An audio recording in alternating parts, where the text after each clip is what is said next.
Headlines brought to you by Chitale बंधू।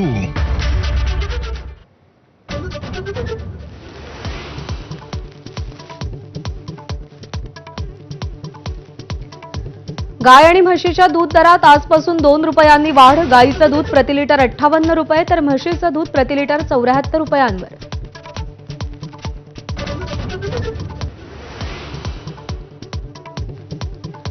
राज्यात धुळवडीच्या उत्साहाला गालबोट। वेगवेगळ्या घटना। अंघोळीसाठी गेलेल्या 11 जणांचा मृत्यू।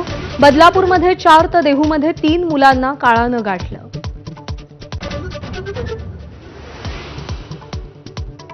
संतोष देशमुख हत्या प्रकरणाबाबत दमानियांचा नवा आरोप। निलंबित पोलीस राजेश पाटील आणि सक्तीच्या रजेवरचे पोलीस प्रशांत महाजनांसोबत जिल्हा न्यायाधीशांची होळी। दमानियांकडून photo share.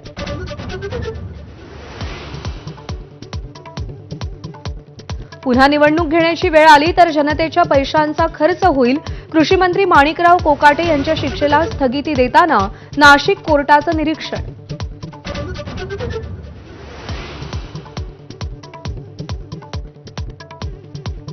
राष्ट्रीय कृषी विकास योजनेला ब्रेक। वर्षभरात ठिबक सिंचन योजनेचा खुल्या प्रवर्गातील एकाही शेतकऱ्याला लाभ नाही। वर्षभरापासून योजनेची सोडतच नाही। संतोष देशमुखांच्या कुटुंबियांच्या नावानं पैशांची वसुली केल्याचं प्रकरण। वसुली करणारा आशिष विशाळ हा सुरेश धस यांचाच कार्यकर्ता।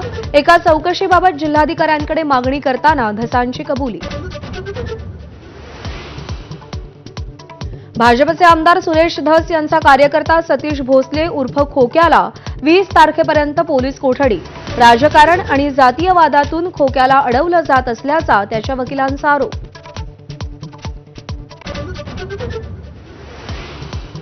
बुलडोझर कारवाईनंतर अज्ञातांनी सतीश भोसलेच्या घरातल्या सामानाची जाळपोळ केली। मारहाण झाल्याचा कुटुंबियांचा आरोप। न्याय देण्याची मागणी।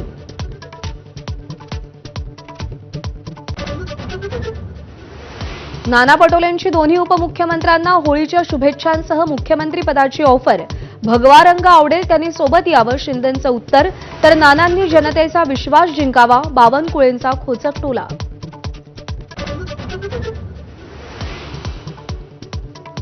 जळगावमध्ये शुक्रवारी सोन्याच्या दराचा उच्चांक। प्रतितोळा 91,464 रुपयांचा दर। आठवड्याभरात चांदीच्या दरातही किलोमागे 8,000 रुपयांनी वाढ।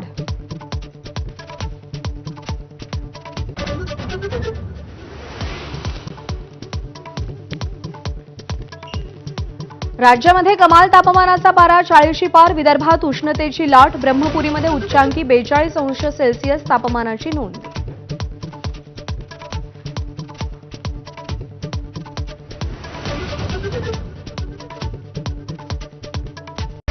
Headlines brought to you by Chitale Bandhu. ब्रेकनंतर बुलेटिनमध्ये आपल्या सगळ्यांचं पुन्हा एकदा स्वागत। सामाजिक